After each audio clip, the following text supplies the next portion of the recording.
지난 시간부터 요한복음을 보고 있습니다. 요한복음의 구조는 1장은 서론입니다.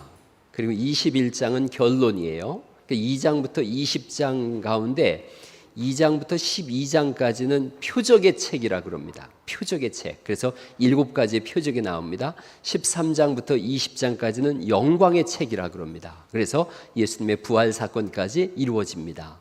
자, 그 중에서 1장을 우리가 지난주에 봤는데 로고스이신 하나님, 로고스이신 예수님에 대해서 말씀드렸어요. 본질이고 원리고 근본이시며 만물을 지으신 분이다 라는 말씀을 드렸습니다. 그리고 예수님은 비인격이 아니라 인격이시라고 말씀드렸고, 예수님 안에 생명이 있고 예수님은 생명의 주인이시며 그 생명의 빛을 지금도 끊임없이 쉬지 않고 비추고 계심을 믿으시기 바랍니다. 어둠이 이걸 대항하지만 절대로 이길 수가 없습니다. 그래서 우리는 예수님의 생명의 빛 안에서 충만한 사람들입니다. 예배는 예수님의 생명의 빛 안에서 충만함을 누리고 회복과 소생과 치유가 일어나는 귀한 시간임을 믿으시기 바랍니다. 자, 이렇게 생명에 들어왔으면 다 받아들이면 좋은데 거절하는 사람들이 있습니다. 다 예수님으로 충만하면 좋은데 거부하는 사람들이 있습니다. 10절 말씀을 보시겠어요? 1장 10절 말씀입니다. 요한복음 1장 10절 말씀 같이 한번 읽어보시죠. 시작. 그가 세상에 계셨으며 세상은 그로 말미암아 지은 바 되었으되 세상이 그를 알지 못하였고 11절입니다. 자기 땅에 오매 자기 백성이 영접하지 아니하였으나 라고 말씀하세요. 세상은 우연히 만들어졌다고 합니다. 하나님은 없다고 얘기합니다. 그래서 끊임없이 예수님을 거절하고 하나님의 사랑의 손길을 거부합니다. 교회에서 쿨한 갈릴리 사역을 했어요. 지금 하고 있는 중이에요. 물을 주고 아이스크림을 줍니다. 이거 줄 때 보면은 두 종류의 사람이 있어요. 고맙다고 하는 사람이 있는가 하면 부담스럽고 불편하다고 오다가 이렇게 빙 돌아서 가는 사람도 있고요. 이어폰 꽂고서 못 들은 척하고 가는 분들도 계세요. 뭔가 단단히 몰라도 뭘 모르는 거예요.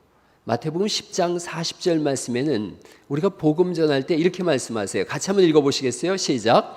너희를 영접하는 자는 나를 영접하는 것이요 나를 영접하는 자는 나를 보내신 이를 영접하는 것이니라 말씀하세요.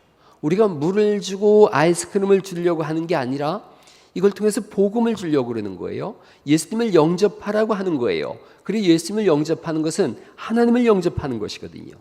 복음을 받아들이는 그 사람에게 복이 있음을 믿으시기 바랍니다. 우리를 통해서 예수님 영접하라고 하는 거죠. 그런가 하면 어제처럼 뜨거운 날도 우리가 이렇게 아이스크림과 물을 드립니다.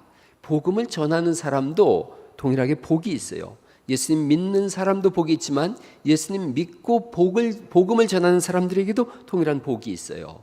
10장 42절인데 마태복음 10장 42절 또 한번 읽어보실래요? 시작. 내가 진정으로 너희에게 말한다. 내 제자라고 해서 냉수 한 그릇이라도 주는 사람은 절대로 자기가 받을 상을 잃지 않을 것이다. 이 세번역 성경으로 되어져 있는 거예요. 그러니까 우리가 예수님 믿는 사람에게 물을 줘도 예수님은 그걸 잊어먹지 않겠다는 거예요. 꼭 그 복을 찾아주겠다는 거예요. 이래저래 전도하는 사람은 복을 받습니다. 복음을 전해서 그분이 예수님을 영접하면 이 다니엘서 12장 3절에 있는 사람처럼 말씀처럼 많은 사람을 옳은 대로 돌아오게 한 사람은 하늘의 별과 같이 빛날 것이다 라고 말씀하셨으니 복음을 전해서 그가 받아들이면 그 사람도 복이 있지만 우리는 하늘의 별처럼 빛나는 사람이 되는 줄 믿습니다. 그게 스타가 되는 거예요. 또한 복음을 전할 때 놀라운 기적의 주인공이 되어집니다. 복음 전할 때 일어나는 사건에 대해서 마가복음 16장 15절 말씀부터 이렇게 되어 있습니다. 또 이르시되 너희는 온 천하에 다니며 만민에게 복음을 전파하라. 믿고 세례를 받은 사람은 구원을 얻을 것이요 믿지 않는 사람은 정죄를 받으리라. 그리고 17절 말씀부터 읽어보시죠. 시작. 믿는 자들에게는 이런 표적이 따르리니 곧 그들이 내 이름으로 귀신을 쫓아내며 새 방언을 말하며 뱀을 집어올리며 무슨 독을 마실지라도 해를 받지 아니하며 병든 사람에게 손을 얹은즉 나으리라 하시더라 라고 말씀하고 있고, 그리고 20절에는 제자들이 나가서 두루 예수님을 전파했을 때에 하나님께서 함께 하셔서 그 따르는 표적으로 말씀을 확실히 증언했다고 말씀하고 있으니 복음 증거할 때마다 표적과 기적과 이사의 역사가 일어나는 줄 믿으시기 바랍니다. 예수님을 영접하면 되는 거예요. 근데 거절하는 사람이 있어요. 빛을 거부합니다. 거절합니다. 그래서 이제 2장부터 읽을 말씀은 7가지의 예수님 큰 표적을 말씀하세요. 무리변에서 포도주가 되는 표적을 보여주시고 물 위를 걸어가시는 표적을 보여주시고 하시면서 예수님이 하나님이심을 자꾸 증거하고 주장하고 있는 거예요. 그래도 거절하는 사람은 끝까지 거절해요. 그런가 하면 예수님을 영접하는 사람이 있어요. 받아들이는 사람이 있어요. 빛 가운데로 들어가는 사람이 있어요. 12절 말씀을 또 같이 한번 읽어보십니다. 12절 말씀 읽어보시죠. 시작.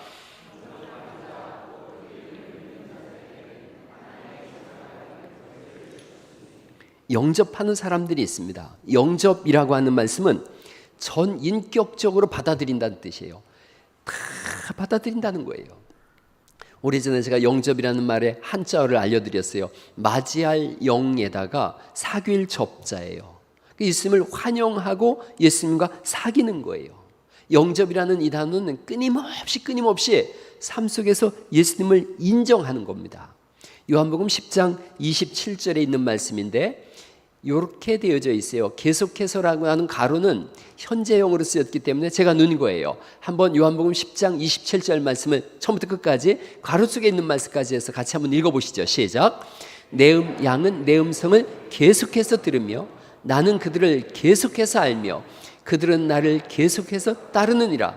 내가 그들에게 계속해서 영생을 주노니 영원히 멸망하지 아니할 것이요 또 그들을 내 손에서 빼앗을 자가 없느니라 말씀하세요. 생명의 빛이 끊임없이 우리에게 비춰지듯이 예수님을 향한 우리의 고백도 끊임없이 고백되는 것인 줄 믿으시기 바랍니다.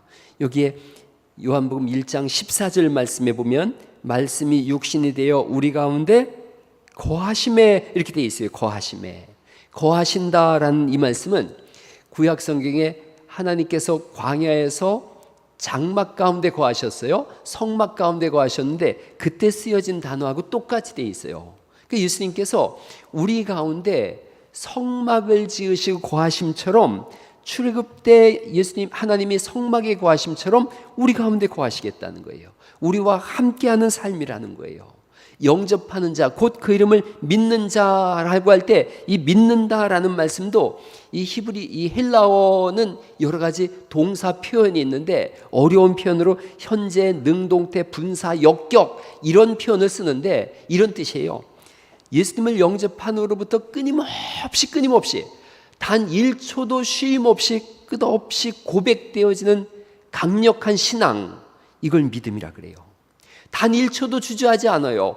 물러서지 않아요. 끊이지 않아요. 믿고 따르고 신뢰함에 있어서 머뭇거리지 않는 신앙, 이것을 예수님을 영접한다 그러고 믿는다라는 거예요. 매분 매초 신앙의 고백이 일어나는 거예요. 어떤 일을 결단할 때 신앙 고백 속에서 결단하는 거예요. 하나님께서 우리 가운데 임재하고 계시기 때문에 예수님과 더불어 사는 삶이다, 이걸 말씀하고 있어요. 여러분, 우리 예배 속에 예수님께서 함께하고 계심을 믿으시기 바랍니다. 성경에 보니까 예수님이 여기 있다 저기 있다 하지 마라, 예수님은 너희 가운데 계시느니라. 그래서 너희 가운데 계신다는 게 이 속에 있다는 뜻도 되지만 더 정확하게는 우리들 모임 속에 계신다라는 뜻이에요. 그러니 여기에 예배하는 이 시간에 온 천지를 지으신 생명의 주인께서 끊임없이 생명을 부여해 주시는 그 가운데 우리 속에 함께하고 계심을 믿으시기 바랍니다. 작은 배가 몇 시간 동안 막 폭풍에 시달렸어요. 그리고 폭풍우가 자고 바다가 고요해졌는데 엔진이 고장난 거예요. 배가 며칠을 표류하게 됐어요. 마침내 배 안에 마실 물이 다 떨어졌어요. 바닷물 마시면 죽는다는 걸 이 사람들 다 알고 있거든요. 목이 말라 죽어가고 있어요. 그런데 멀리 수평선에서 큰 배가 이렇게 다가오고 있어요. 승객들이 막 손을 지르면서 갈라진 입술로다가 소리 지르기 시작했어요. 물 좀 주세요. 물 좀 주세요. 그때 그쪽에서 오한이 봉봉해서 얘기하더래요. 물동이를 내려요. 여긴 아마존 강입니다. 그랬다 그래요. 바다에서 거슬러서 아마존 강까지 올라갔는데 강이 너무 크니까 여전히 바다인 줄 아는 거예요. 강물을 두고 목말라 죽을 뻔했던 거예요. 예수님을 믿는데 생명의 빛이 끊임없이 비춰지는데 마음을 꽉 닫고 그리고 뚜껑을 닫아놓음으로 인해서 그 생명의 빛이 전혀 들어오지 않는 거예요. 아마존 강에서 목말라 죽는 사람처럼 비참하고 불행한 인사가 되어지더라는 거죠. 예수님을 영접한다는 것은 환영하는 데서 끝나는 것이 아니라 예수님과 더불어 사는 삶임을 믿으시기 바랍니다. 예수님을 끊임없이 고백하며 더불어 사는 삶이에요. 요한계시록 3장에는 7가지 교회가 나오는데 그 중에 라오디게아 교회가 있어요. 라오디게아 교회는 예수님으로부터 전혀 칭찬을 듣지 못했어요.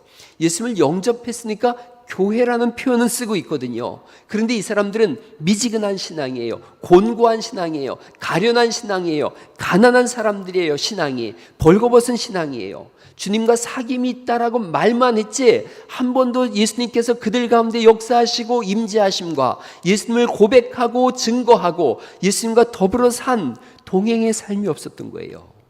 예수님께서 요한계시록 3장 20절을 우리가 잘 아는 말씀인데 이렇게 말씀하고 있어요. 볼지어다. 그 다음 같이 한번 읽어보죠. 시작. 내가 문 밖에 서서 두드리느니 누구든지 내 음성을 듣고 문을 열면 내가 그에게로 들어가 그와 더불어 먹고 그는 나와 더불어 먹으리라. 문을 여는 건 환영한다는 뜻이에요. 예수님 어서 오세요, 어서 오세요. 여기까지는 잘하는데 더불어 먹는 것, 이게 교제예요. 사귐이에요. 이게 접이에요. 영은 하는데 접이 없었던 거예요. 여러분, 예수님을 환영할 때 구원이 들어오고 천국이 들어오는 걸 믿으시기 바랍니다. 영생이 들어오는 거예요. 죄는 씻겨져 나가는 거예요. 모든 묶인 사슬에서 풀려나는 것이에요. 그러니까 환영하는 거, 환대하는 건 중요한 거예요. 구원이 여기서 출발하니까요. 그런데 더불어 사는 것은 또 다른 문제예요. 라오디게아 교회는 예수님은 환영했는데 더불어 사는 삶이 없었어요. 주님이 뭐라고 말씀하시냐면 너희 신앙이 미지근하기에 내가 토하여 내버리고 싶다, 이렇게 말씀하세요. 가장 칭찬 듣는 교회가 있어요. 빌라델비아 교회예요. 적은 능력을 가지고도 예수님의 말씀을 지켰다, 이렇게 말씀하고 있어요. 작은 능력인데 예수님을 말씀을 따라 사는 거예요. 하나님께서 이들에게 엄청난 복을 주세요. 열린 문을 주겠다 그러세요. 열린 문을 줘서 아무도 닫지 못하게 하겠다. 너를 지키어 시험의 때를 면하게 하겠다. 면류관을 주겠다. 하나님 성전의 기둥이 되게 하겠다. 이런 복이 있기를 간절히 축원합니다. 기둥은 움직이지 않는 거거든요. 그러니까 하나님 가족으로 끝까지 받아들이겠다는 거예요. 기둥은 중요한 거거든요. 가장 중요한 사람이 되게 하겠다. 예수님께서 우리 가운데 계세요. 순간마다 고백하시고 예수님과 동행하는 비밀을 갖는 그런 은혜가 있기를 간절히 축원합니다. 찬송가 442장이 아주 은혜로운 찬송이에요. 442장이 이렇게 돼 있어요. 저 장미꽃 위에 있을 아직 맺혀 있는 그때에 귀에 은은히 소리 들리니 주 음성 분명하다. 2절에는요. 그 청아한 주의 음성 우는 새도 잠잠케 한다. 내게 들리던 주의 음성이 늘 귀에 쟁쟁하다. 3절은 이렇게 돼 있는데 3절 찬송 후렴까지 같이 한번 좀 불러볼까요? 3절이 밤 깊도록 동산 안에 주와 함께 있으려 하나. 같이 한번 3절 찬송 불러보시죠.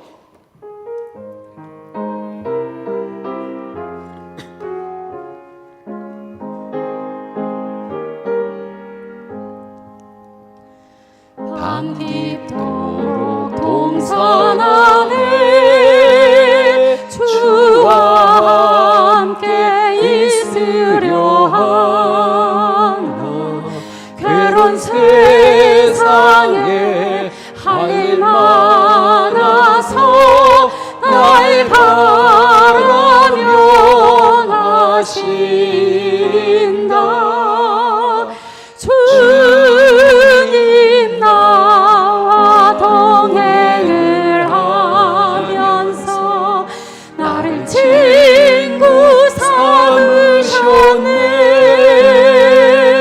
우리 서로 받은 그 기쁨은 알 사람이 없도다. 할렐루야. 이게 은혜예요. 주님 나와 동행을 하면서 나를 친구 삼으셨네.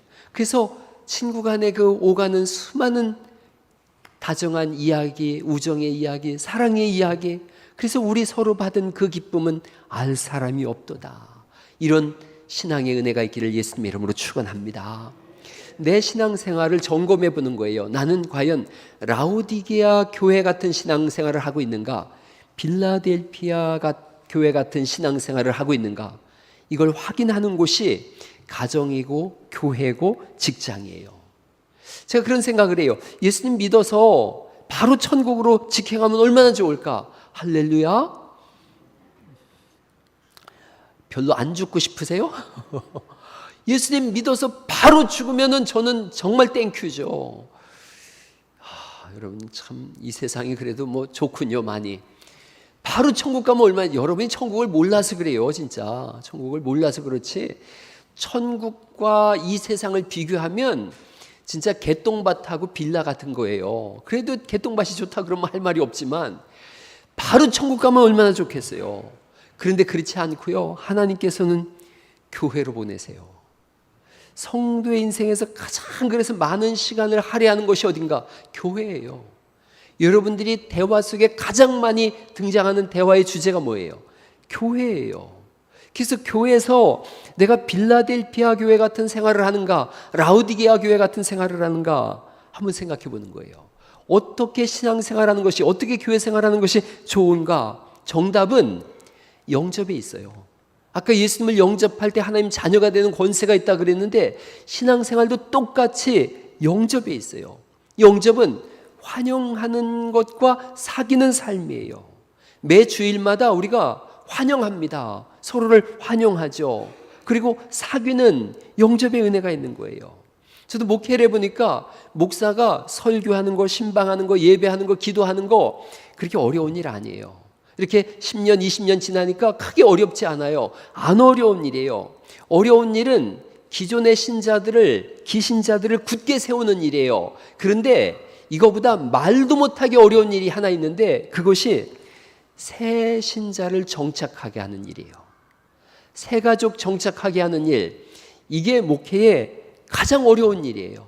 그래서 목사는 늘 그거 얘기하고 있어요. 새 신자를 어떻게 정착시킬까? 여러분 기존의 성도님들하고 늘 그거 고민하는 거예요. 새로운 가족들 어떻게 환영은 하는데, 영은 하는데 어떻게 사귐을 가질까? 이거예요. 비행기 이륙할 때 가장 많이 연료가 소모된다는 얘기를 우리가 알고 있어요. 일단 뜨면 그렇게 연료가 많이 안 소모되어져요. 뜰 때 모든 소모의 연료를 많이 쏜다 그래요. 교회 정착이 이와 같아요.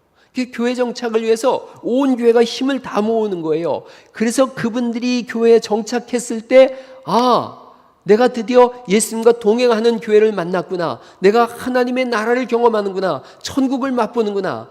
라오디게아 교회가 아니라 빌라델비아 교회로 기둥 같은, 성전의 기둥 같은 존재로 내가 쓰임 받는 거구나. 이것을 하는 것이 교회의 가장 중요한 문제예요. 그리고 우리가 그렇게 위해서 헌신하는 거, 그게 교회 사랑이고 하나님 나라 백성의 의무인 줄 믿으시기 바랍니다. 새신자가 하나님 나라를 경험할 때 기신자들도 동일하게 하나님 나라를 누릴 수가 있어요. 환영은 잘하는데 사귐, 접이 어렵더라는 거죠. 강원도에 있는 교회의 이야기를 읽어본 적이 있어요. 새신자들이 왔을 때 남선교회가 하는 일이 있더라고요. 남선교회가 그분이 속해 있는 남선교회 소그룹이 다리 밑으로 철렵을 간답니다. 철렵이 뭔지 아세요? 네, 그 옛날 얘기인 건 줄 알았는데 철렵은 우리나라 말이더라고요. 수렵은 산에서 사냥하는 걸 수렵이라 그랬는데요. 하천자예요. 내천자예요. 물에서 사냥하는 것, 그걸 철렵이더라고요. 고기도 잡고 매운탕도 끓인답니다. 그래서 저렇게 매운탕 끓여가지고 이걸 하는데 그때 저 매운탕 간을 맞추는 일은 장로님이 도맡아서 한다 그래요. 여선교회가 하는 일이 있는데 나들이 간답니다. 함께 식사하고 예쁜 카페에 가서 수다 산매경에 빠진다 그래요. 가만히 읽어보니까 양육이 먼저가 아니라 정착이 먼저더라는 거예요. 소그룹 여행, 또 그 소그룹끼리 해외 선교를 가기도 하고 삼겹살 파티를 열기도 하고, 또 우리 청년들은 오면 다음 세대들이라 그러지 않습니까? 청소년들이 음식 경연대회를 하고 이렇게 해서 정착하게 한다는 거예요. 그 일을 위해서 세움받은 사람들이 선교회장이고 동아리 리더들이고 장로님들이고 그런 거예요. 교회는 세 가족이 한 가족 되는 곳인 줄 믿으시기 바랍니다. 세 가족 왔을 때 한 가족 되게 해서 더불어 하나님 나라를 세워가는 거 교회예요. 얼마 전에 제가 속해 내비게이션이라고 하는 책을 읽었어요. 감리교단에서 나온 책인데 CM 내비게이션, 그 CM이 뭔가 봤더니 클래스 미팅이더라고요. 클래스 미팅. 속해, 구역, 동아리, 소그룹 모임 이런 거 똑같이 말하는 거예요. 거기에 속회원이 쓴 편지가 있어요. 그 편지의 내용이 칭찬합니다예요. 칭찬합니다. 이렇게 써 있어요. 오늘은 그냥 잠들 수가 없어서 이 편지를 씁니다. 꼭 칭찬하고 싶은 분이 계십니다. 며칠 전에 자기 아버님이, 그러니까 시아버지예요. 시아버지가 항암제를 맞고 저녁에 왔는데 엄청난 통증으로 인해서 기절을 한 거예요. 항암제 맞고 며칠 지났는데, 그래서 막 남편한테도 전화를 하고, 또 자기 누가 그러는 거예요? 자기 시누이가 있어가지고 거기도 남편한테 전화를 하고 안 되는 거예요. 119에 전화를 안 되고 막 불통이라 여기저기 전화를 했는데 아무도 안 됐는데, 그 아버님 다니는 교회의 속장이, 속회의 그 리더를 속장이라 그래요. 속장님이 온 거예요. 쓰러진 걸 보더니 급히 업고서 병원에 응급실로 갔어요. 보니까 이분이 항암제를 맞고서 배변이 이루어지질 않은 거예요. 그래가지고 속에 가득 차서 관장을 해야 된다 그러니까 이제 관장을 시킨다고 주사를 넣었는데, 엉덩이에 주사를 놨는데, 이게 관장 해보신 분들은 알아요. 참기가 어려운 거예요. 그러니까 이 노인분이 10분에서 15분을 참아야 된다는데 5분도 안 돼가지고 화장실 가겠다고 막 땀 뻘뻘 흘리면서 못 기다린다고 하는데, 한 분은 며느리고 한 분은 딸이고 어떻게 할 수가 없는 거예요. 그런데 이 속장되는 분이 화장지를 둘둘둘둘 손에 맞고 까치 들어가더니요, 그분 항문을 맞고서 15분을 버티더라는 거예요. 그래서 나왔는데 손에 전부 변이 묻고 옷에도 튀고, 이 아버님은 어쩔 줄을 몰라 하고, 그러는데도 묵묵히 그 일을 감당해 줬다는 거예요. 수시로 전화를 하고 방문을 하고 기도를 하고. 이 여성분이 그렇게 썼어요. 교회는 하나님이 주신 가장 큰 축복이며 선물입니다. 우리 교회가 그런 교회 되기를 간절히 축원합니다. 교회는 그런 곳이에요. 서로를 위해서 아끼지 않는 거예요. 사랑을 내려놓지 않는 거예요. 하나님은 천하보다 소중한 영혼을 하나님 나라로 바로 데려오지 않으시고 교회로 보내셨어요. 한 영혼도 잃어버리지 말라고 하는 하나님의 뜻이에요. 양에게는 반드시 그 양을 지키는 목자가 있어야 돼요. 광야 같은 세상에서 영혼을 노리는 수많은 이리떼들이 있어요. 그 이리떼들을 막는 목자가 있는데, 목사도 그렇지만 여기에 어떤 사역의 장을 맡고 계신 분들이 그분들의 목자가 되어져서 든든히 지켜주는 은혜가 있기를 예수님의 이름으로 축원합니다. 교회는 영도 잘해야 되지만 접을 할 줄 알아야 돼요. 사귐이 있어야 되는 거예요. 우리 교회를 가만히 생각해 봤어요. 우리 교회도 소그룹이 많습니다. 김두현 목사가 성공하는 전도법 7가지 이렇게 썼는데, 그 성공하는 전도법 7가지 중에 열정전도, 관계전도, 선포전도, 초청전도, 회심전도, 1:1전도 이렇게 6가지 쓰고 마지막이 뭔가 이렇게 봤더니요, 마지막이 돌봄전도더라고요. 돌봄전도. 돌봄이 없으면 전도가 헛수고가 될 공산이 크다는 거예요. 예수님께서 사두개인과 서기관, 바리새인들을 향해서 뭐라고 말씀하시냐면, 그들을 향해서 책망하시면서 너희는 천국 문 앞에 서서 너희도 들어가지 않으면서 다른 사람도 못 들어가게 한다, 그러면서 저주받을 자들이라고 말씀하셨어요. 그러니까 교회가 하나님 나라 들어가는 문인데, 우리가 들어오는 사람들, 또 우리끼리 하나님 나라를 함께 세워가지 못하면 나도 안 들어가고 남도 못 들어가게 하는 그런 어리석은 교회가 되더라는 거예요. 교회 가장 중요한 사역들이 여러 가지가 있어요. 하나도 안 중요한 게 없어요. 그런데 그 중에 가장 중요한 거 하나를 더 말씀드린다고 하면, 신앙생활할 때 예수님을 환영하고 예수님과 사귐처럼 교회에 오신 분들을 환영하고 그분들과의 사귐이 있어야 될 줄 믿으시기 바랍니다. 돌봄전도예요.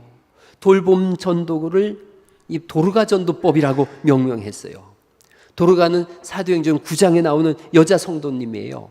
요빠 지역에 살고 있었어요. 요빠 땅은 유대인과 이방인이 섞여 사는 땅이에요. 그래서 이분의 유다식 이름은 도르가, 다비다예요. 다비다. 그리고 헬라식 이름은 도르가예요. 그러니까 이 사람은 유대 사람으로서 헬라 지역 요빠에 사는 사람이에요. 그런데 선행과 구제를 열심히 했다 그래요. 요빠 지역에 문제가 있었는데 유대인과 이방인이 끊임없이 다툼이 있는 지역이었어요. 여기에 복음이 들어갔거든요. 예수님 믿는 사람이 된 거예요. 그러니까 이 다비다도, 즉 도르가도 유대인이면서 요빠에 사는 사람인데, 이 사람은 유대인한테도 칭찬을 듣고 이방인한테도 칭찬을 듣는 그런 사람이에요. 어떻게 칭찬 들었나? 끊임없이 선행을 하고 끊임없이 구제 일을 한 거예요. 이분이 병이 들어서 죽었다는 통보를 받고 베드로가 달려왔어요. 그랬더니 모든 여자분들이 와서 울면서 베드로한테 이렇게 얘기를 하는 거예요. 여기 있는 이 옷을 보세요. 이 옷은 이 다비다가 만들어준 옷입니다. 또 다른 분이 얘기하는 거예요. 저분 도르가는 좋은 분입니다. 착한 분입니다. 기도해서 꼭 살려주세요. 유대인도 그를 살려달라 그러고 이방인도 그를 살려달라 그래요. 교회 안과 교회 밖에서 이분은 끊임없이 돌봄의 사역을 감당한 분이에요. 모두가 다 좋아하는 분이세요. 베드로가 기도하고 그 죽은 시체를 향해서 외쳐요. 다비다야 일어나라. 그가 살아났어요. 이가 다시 살아났다는 것은 하나님도 인정했다는 뜻이에요. 그렇게 살아났더니요, 9장 41절에 베드로가 손을 내밀어 일으키고 성도들과 과부들을 불러 들여 그가 살아난 것을 보이니, 42절 말씀 같이 읽어볼까요? 시작. 온 요빠 사람이 알고 많은 사람이 주를 믿더라. 이렇게 돼 있어요. 돌봄을 통해서 하나님이 역사하시고 전도가 일어난 거예요. 우리 교회는 익산에서 좋은 소문이 난 교회입니다. 작은 교회지만 라면 음악회도 하고 또 무료 연탄도 하고 심장병 어린이 돕기도 하고, 작은 교회예요. 빌라델비아 교회 같은 교회예요. 그런데 선한 사역을 끊임없이 하려고 애쓰는 교회예요. 하나님도 기뻐하시고 세상 사람들도 갈릴리 교회 좋아해요. 택시 타고 갈릴리 교회 가자 그러면 보통 그렇게 얘기한대요. 아, 거기 있는 교회요, 잘 알고 있어요. 좋은 교회예요. 그러면서 모시다 준다 그래요. 서울에서 우리 교단의 장로님이 익산역에서 택시를 타고서 갈릴리 교회 어딘지 아세요? 그랬더니 내가 너무너무 잘 알아요. 거기 라면 음악회 하는 교회인데요, 진짜 훌륭한 교회예요. 그러면서 왔다는 거예요. 이분이 2층에 들어와서 내 손을 꼭 붙잡고서 너무너무 좋아하는 거예요. 목사님, 우리 교단이 정말 작은 교단이라서 어디 가서 이름 내밀기도 민망했었는데 익산 와서 이런 소식 들으니까 너무너무 좋습니다. 좋은 교회예요. 여러분들이 이 교회를 위해서 다비다처럼 도르가처럼 헌신하고 충성하는 거 하나님도 알고 계시고 세상도 알고 있고 저도 알고 있어요. 다비다처럼 다 비워지도록 헌신해요. 그런데 주마가편이라는 말이 있어요. 달리는 말에 채찍질한다는 뜻이에요. 잘하는 사람한테 더 잘하도록 장려하는 말이에요. 교회 안에서 환영을 넘어서서 접대하고 사귐의 역사가 더 풍성해질 수 있기를 간절히 축원합니다. 교회 안에 동아리가 있어요. 온갖 행복한 일들이 그 가운데서 일어나고 있습니다. 동아리 안 들은 분 계시면 동아리 문을 노크하세요. 두드리고 동아리에 참석하세요. 제가 드라마를 잘 안 보는데 얘기를 들어가지고 한번 찾아서 그 부분만 본 적이 있어요. 나의 해방일지라고 하는 그런 드라마더라고요. 거기에 보니까 아무런 동호회에도 가입하지 않은 세 사람이 나오더라고요. 세 사람은 왕따인 사람과 내성적인 사람이에요. 그러니까 회사에서 동호회를 만드는 것을 방침으로 여기기 때문에 계속해서 이 사람들한테 가입을 요청하고 있어요. 그 세 사람이 모여가지고 내린 결론이 어디도 가기 싫으니까 우리끼리 동호회 합시다. 그래서 그 동호회 이름을 해방클럽이라고 이름을 줬더라고요. 해방클럽. 그리고 전부 내성적인 사람들이에요. 이 사람들이 동호회를 했는데 어떻게 했느냐면 저렇게 했어요. 첫 모임 사진이에요. 저렇게 서로 유리창 앞만 보고서 셋이 뚜루룩 앉아가지고 얘기하고 있는 거예요. 각자 창밖을 보면서 이야기를 하는 거예요.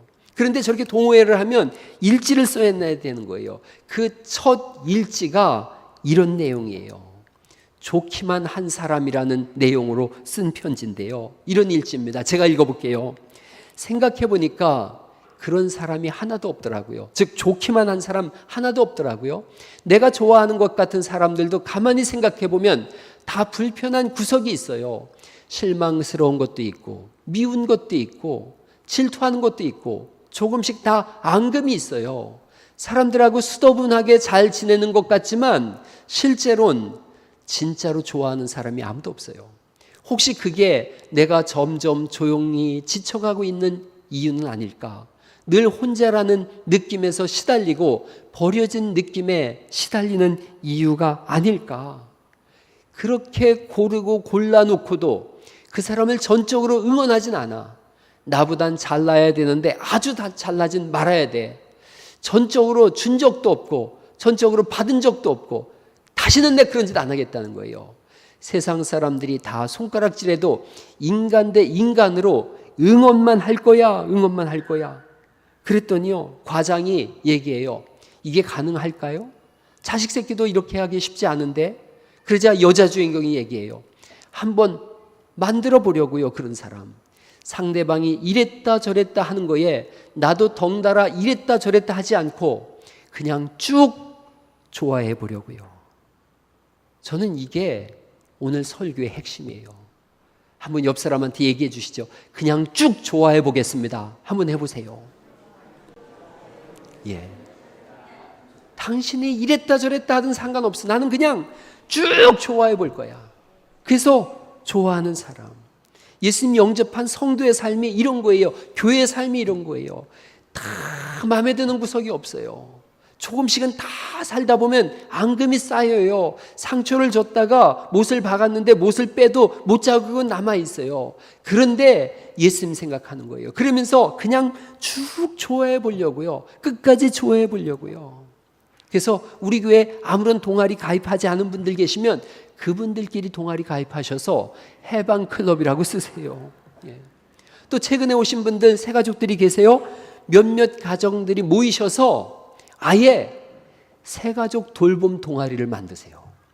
최근에 오신 분들한테 이렇게 교회 오래 있으면 남의 교회를 우리 교회들은 안 가요. 그러면 자기가 그 자리가 얼마나 불편한지 잘 몰라요. 그런데 처음으로 이렇게 교회로 오면 되게 불편하거든요.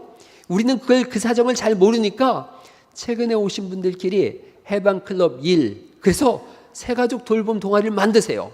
조금 지나서 또 새가족들이 오면 제가 그분들한테 해방클럽 2 해서 또 새가족 돌봄이 만들으라고 그렇게 말씀드릴게요. 저는 그렇게 생각합니다. 나는 혼자가 좋아요 하는 분들 계세요? 그분들끼리 그냥 동아회 만드세요. 동아회. 동아회는 동아리 안 든 사람들의 모임. 그래서 동아회예요. 그래서 동아회도 만드세요. 그래서 기필코 생각하면 좋기만 한 사람을 찾아내세요. 그리고 기필코 생각하기만 해도 좋아해지는 사람이 되어주세요.